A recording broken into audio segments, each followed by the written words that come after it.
एक उमस भरी अगस्त की शाम थी। भुवनेश्वर शहर धीरे धीरे रात की चादर में ढक रहा था।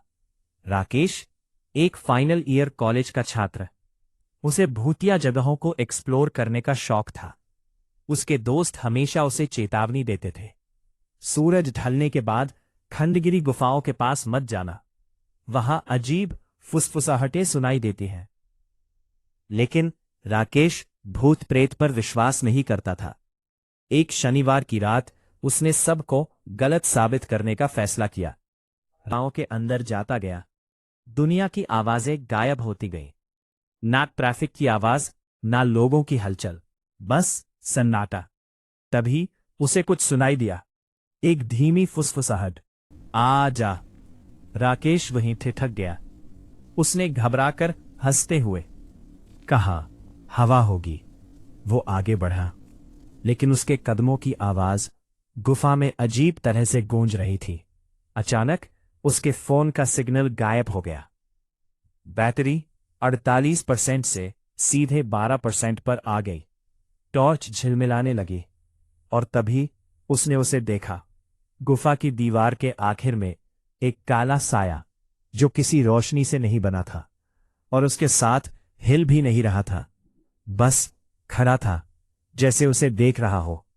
राकेश का दिल जोर जोर से धड़कने लगा। कौन है वहां? उसने चिल्लाकर पूछा।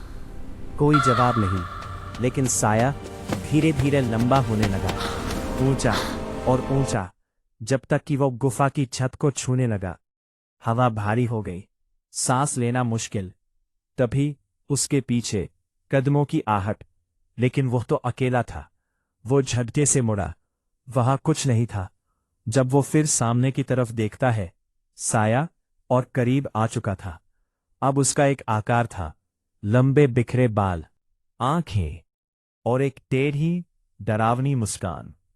वह जमीन पर खड़ा नहीं था, वह हवा में तैर रहा था। अचानक उसका फोन बंद हो गया। चारों तरफ घना अंधेरा।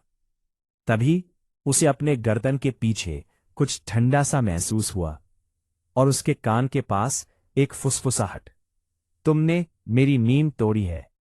राकेश चीखा और बिना देखे भागने लगा। वह सीढ़ियों से फिसला, लुढ़कता हुआ नीचे गिर पड़ा और बेहोश हो गया।